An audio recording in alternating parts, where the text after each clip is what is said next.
Sir मैं मतलब 2 रात हैं तो तीसरा दिन है आज मैं खाना नहीं खाया हूँ सर। हाँ सर 100% पछतावा है, मेरी आंखों में बस वही दिखता है और भगवान से प्रार्थना करता हूँ कि ऐसी अभी किसी के साथ घटना न घटे। 3 दिन हो गए, आप चाहे मैं खाना नहीं खा पा रहा हूँ, सो पा रहा हूँ सर। बस उन्हीं की याद आती है, बस उन्हीं बात सोच सर बहुत परेशान हूँ मैं। मध्य प्रदेश के जबलपुर में मशहूर पर्यटन स्थल बरगी डैम में क्रूज हादसे ने कई परिवारों की खुशियां छीन ली। हादसे में 9 लोगों की मौत हो गई थी, लेकिन जो जीवित बच निकले उन्हें इस हादसे ने वो जख्म दिया जिसे वे कभी भुला नहीं पाएंगे। जो क्रूज हादसे का शिकार हुआ उसे उस दिन महेश पटेल चला रहे थे। इस हादसे के बाद पहली बार क्रूज के पायलट का बयान सामने आया है, जिन पर उस दिन लापरवाही बरतने के आरोप लगाए जा रहे हैं। मैं निकला सर यहाँ से 5:16 पे, और जब मैं गया तो मतलब ऐसे कुछ तूफान नहीं था, मैं कुछ हल्की अभी वेव चल रही, ऐसी वेव चल रही थी। तो हम निकल, जैसे ही हमारा 22 मिनट हुआ कि अब तो अपन रिटर्न होना है। रिटर्न हुए हैं तो 22 से 25 मिनट से हुआ है, तो हवा इस तरफ से तेज़ आने लगी। तो मैं रखे ये सबको लाइफ जैकेट आप दे दीजिए। उन्होंने सबको लाइफ जैकेट दी। इतने में बहुत ज़ोर से हवा चलना शुरू हो गई।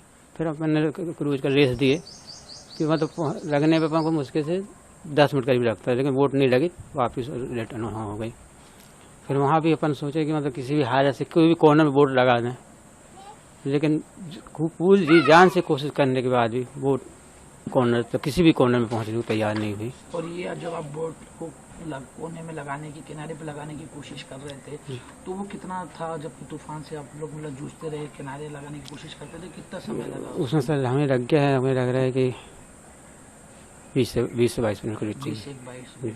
अच्छा, इसमें ये भी है कि चीज़ लोगों ने लाइफ जैकेट नहीं पहनी थी। नहीं सर, लाइफ जैकेट सबको दी गई थी, बट कुछ लोग ऐसे जो थे मतलब नीचे डांस कर रहे थे, मतलब मैं तो ऊपर केबिन में था, मेरा लड़का बतला रहे थे कि ये वो लोग नहीं पहने, डांस कर रहे हैं।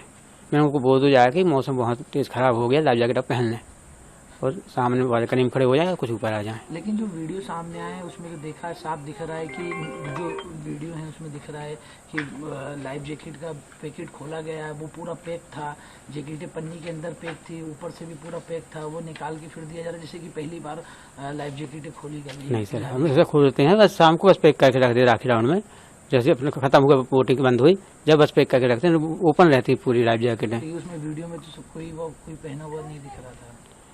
अब आपने देखा सर कि वो मैम भी थी जो बच्चे को ली थी, वो भी लाइफ जैकेट पहनी हुई थी। अब नीचे लोगों ने मस्ती से डांस करने चक्कर में नहीं पहन पाई, क्या नहीं हुआ पाई, ये तो मुझे नहीं पता रहा, मैं ऊपर था केबिन में। बस अचानक जो बोट में पानी भरा तो मैं किसी भी कोने में बोट नहीं ले जा पाया, और उससे पहले बोट पलट गई। किनारे से कितना दूर था? 50-60 मीटर सर, 50 मीटर मान लीजिए बस, दूसरे कोने में लगने से। 2 रातें हो गई, कैसे कटी हैं आपकी ये 2 रातें? सर मैं 2 रात हैं तो तीसरा दिन है आज मैं खाना नहीं खाया हूँ सर। बस वही दिखता, वही सीन दिखता है बस। वही बच्चे जो वहाँ से मैंने ऐसे किए थे वो बच्चे बस दिखते हैं, मतलब 11-12 साल, कोई 16 साल, ऐसे जो बच्चे 4-5 ऊपर वाले जो उसको फंस गए उनको निकाले ना, वही वो देखते हैं बस। उसके बाद मुझे कुछ नहीं दिखता, नींद भी नहीं आती, बस 1 घंटा के लिए आई तो आई, नहीं तो नहीं आती। पछतावा होता है? हाँ सर 100% पछतावा है, मेरी आंखों में बस वही दिखता है और भगवान से प्रार्थना करता हूँ कि ऐसी अभी किसी के साथ घटना न घटे। बरगी डैम में हुआ यह हादसा सिर्फ एक एक्सीडेंट नहीं था, ये कई सवाल भी छोड़ गया है। क्या यह सिर्फ कुदरत का कहर था? क्या वाकई ये लापरवाही भी थी? हादसे का शिकार हुए क्रूज के पायलट महेश पटेल इसे पूरी तरह से कुदरत का कहर बता रहे हैं, लेकिन सवाल यह भी है कि पर्यटकों को बिना लाइफ जैकेट के क्रूज पर चढ़ना अलाउ ही क्यों किया गया? लाइफ जैकेट पहनना आमतौर पर एक अनिवार्य नियम होता है। हादसे में मारे गए लोगों के परिजनों का कहना है कि लाइफ जैकेट निकालने में ही इतना समय लग गया कि उसे सभी तक पहुंचाया नहीं जा सका। किसी को लाइफ जैकेट नहीं देते ये लोग। लाइफ जैकेट हम खुद ही आके निकाल कर लाए। हम 3 जने थे, सबको डिस्ट्रीब्यूट किया। इन्होंने किसी एक को ना बोला, ना कोई तैयारी नहीं की। और जो ड्राइवर था वो तो उसको बिल्कुल ही अकल ही नहीं है, वो और वेव्स की तरफ लेके गया। कोई व्यवस्था नहीं है कि लाइफ जैकेट बोला जाए खतरे में पहनना है क्या। वो स्टोर रूम से जाके हम 3 लोगों ने जैकेट लाए और सबको डिस्ट्रीब्यूट करा जितने लोगों को, कुछ लोगों को मिल भी नहीं पाई थी जैकेट्स। मैं दिल्ली से आया हूँ सर। हम 6 लोग थे, मेरी mother in law father in law थे। मदर इन लॉ की डेथ हो गई, बेटी मेरे साथ जैकेट पहनी हुई थी, बह के साइड में आ गए। मेरा बेटा है 4 साल का और वाइफ मिसिंग है। पर भाई ये लाइफ जैकेट नहीं देते ना, बना के बैठाना चाहिए अगर तो पानी वाली जगह में लेके जाए, और ना ही ऐसी जगह रखी गई थी कि वो जल्दी से ले लें। तो आपके कितने परिवार के लोग मिसिंग हैं? मेरा बेटा मेरी वाइफ मिसिंग। और आपको ये चोट कैसे आई? आप भी सवार थे चोट में? वेव से वो ग्लास टूटा ना उसका, क्रूज का, वो कांच पूरा आपके फेस पे सर पे काफी जगह लगाया था। अच्छा, तो ये क्या बता रहे थे? आपकी लाइफ जैकेट आप लोगों ने खुद पहनी? खुद पहनी। हम 3 लोग थे जिन्होंने आपस में जाके नीचे से निकाल कर लाए और सबको बांटा है।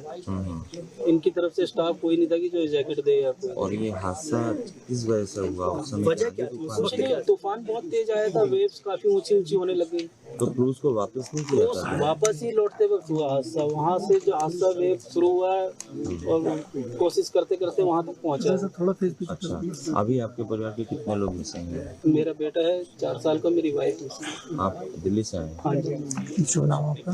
आपका नाम भी? प्रदीप कुमार नाम है। ये अचानक तेज हवाएं जब चली तब माहौल बिगड़ा। हाँ, उस वक्त क्या स्थिति बन गई थी? कोशिश की आप लोगों ने? बहुत कुछ सभी कोशिश कर रहे थे। मतलब जब वो वेव्स बहुत तेजी से आके अंदर पानी घुसा है, 2 लहरें आई हैं, अंदर घुसी है, फिर उसके बाद एक क्रूज झुका है इस तरफ, और वेव्स और तेज आई तो उससे ग्लास टूट गए सारे, जिससे आपके हिसाब से कुछ में कितने लोग रहे होंगे? वो 50 लोग थे, करीब 50 लोग।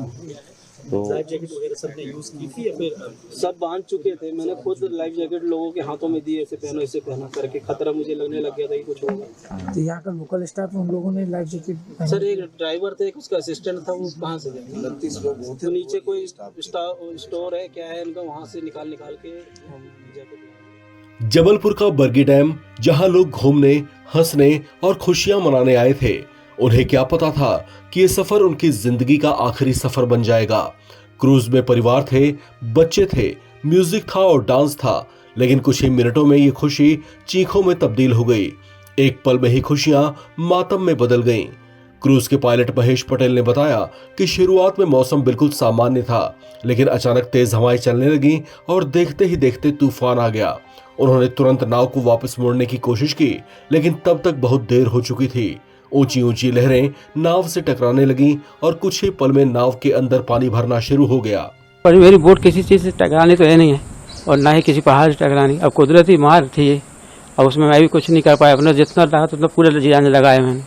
अब कुदरती मार को मैं क्या करें? मैं सोचा किसी भी कोने में बोट चली जाए, कि कहीं भी बोट खड़ी कर दूँ किसी भी कोने, लेकिन कुदरती मार ने वहाँ नहीं पहुँच पाया मैं। पानी कितनी देर में भरा उसमें? बोट में कितनी देर लगी पानी भरने में? बोट पानी भरने में सर मुश्किल से मान लीजिए आप 5-7 मिनट बस। हाँ, वो तो कोई भी गेस्ट भी बता देंगे, क्योंकि पूरा वेब से एकदम से आ गया ना, पूरी डूब गई थी, पलट गई पूरी डूब। आप कब निकले बोट से? ये मैं- बता रहा है कि भाई ड्राइवर और जो उनका जो हेल्पर था वो पहले ही कूद गए थे। मैं तो सबसे बाद में सर, मेरा तो ऊपर ही केबिन है। मैं वहाँ से कहाँ बड़ी मुश्किल से मैं निकल पाया था सर। मैं कहाँ, मेरा केबिन तो ऊपर और एक ही गेट है उसमें। आप कब निकले थे? मैं बाद में, मैंने आपको बता नहीं रहा, वो 3-4 बच्चों को ऊपर वाले केबिन जब बोट पलट गई तो इतने बड़े खंधे थे, वहाँ से निकाल फंस गए थे वो। कितने बच्चे निकाले आप? 3 बच्चे। और आपका जो साथी था सहायक, उसने बचाने की कोशिश करी थी नहीं करी? वो सर शायद नीचे साइड था कि ऊपर, मैंने उसको फिर ध्यान नहीं दे पाया था, उसको मैं ध्यान नहीं दे पाया। लेकिन मैं बस ऊपर था तो मैंने उसको देखा, जो त्रिपाल तो पहले ही काट दिए थे, तो फिर इतने बड़े बच्चे थे, उससे 2-3 बच्चे जो थे, बाकी तो जो भी थे निकल गए थे ऊपर वाले केबिन बस सारे। और सभी आप भी पता है कि सुरक्षित वहाँ पहुँच गए थे। कितने लोग सवार थे? कितने लोग उसमें सर करीबन मान लीजिए 35 लोग, करीब 35-36 लोग। बच्चे छोड़ के? हाँ, छोटे बच्चे छोड़ के। बच्चे कितने होंगे उसमें? सर बच्चे की काउंटिंग तो मुझे याद नहीं करते आप? वही कि कई बच्चे खत्म हो गए।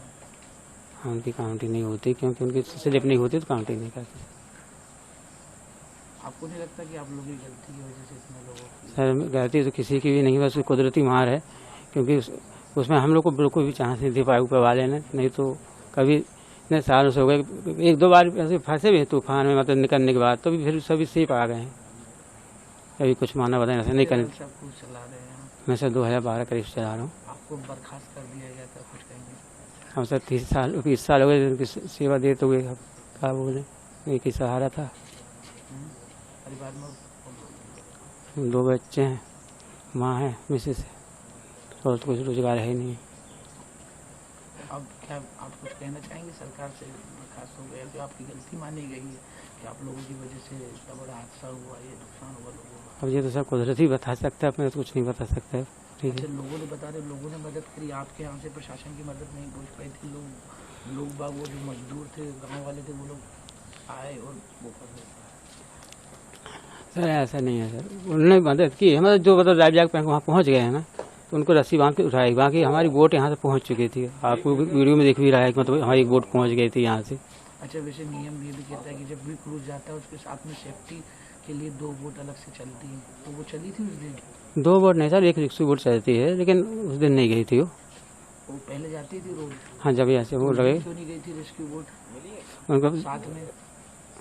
उसका काम क्या रहता है रेस्क्यू बोट का? जाना जरूरी था उसके साथ, लेकिन कुछ स्टाफ उसमें अपना भी था, तो कहीं अब चलो आ जाएंगे घुमा के। तो आपने नहीं बोला कि रेस्क्यू बोट नहीं जाएगी तो मैं इतने लोगों को नहीं ले जाऊंगा?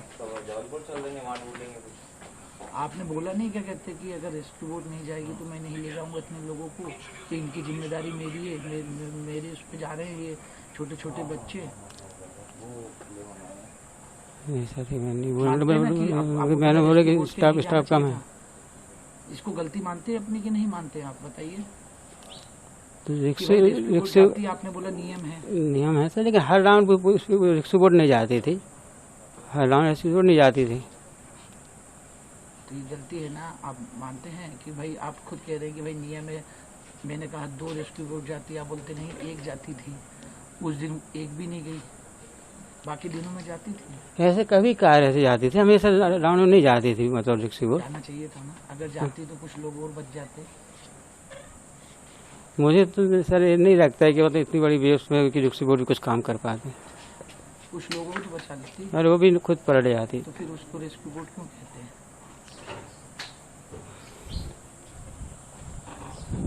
हैं? क्योंकि वेव से उस इतनी दिन क्यों नहीं गई थी? उस दिन क्यों नहीं गई थी? स्टाफ नहीं था उसका? किसका? उस दिन जिस दिन हादसा हुआ उस दिन रेस्क्यू बोट आप कह रहे कि नहीं गई थी, क्यों नहीं गई थी? क्या लोग बाग स्टाफ कम था कि क्या वजह थी? नहीं, स्टाफ तो एक ही 2 कम थे, बाकी थे तो कहीं बोट हैं तो हम लोग ठीक है आ रहे हैं हम घुमा के। और राउंड ऐसा नहीं होता था जैसे मतलब हो गया उस दिन, क्योंकि इतनी बड़ी मार का दिन नहीं, तो कभी ऐसा नहीं हुआ है। क्या करेंगे आप? पैसे तो निकाल दिए आपको, अब क्या करेंगे? सर वापस लोग हैं कि मतलब ये नौकरी वापस दिला दें तो पछतावा है? 100% सर।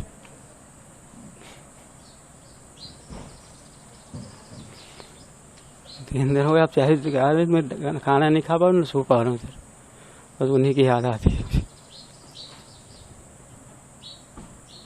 उन परिवार के बारे में सोचिए ना जिनके बस उन्हीं की बात सोच सर बहुत परेशान हूँ मैं। मतलब कुदरत ने ये सब कर दिया, लेकिन दोस्त मुझे ही दे रहे होंगे।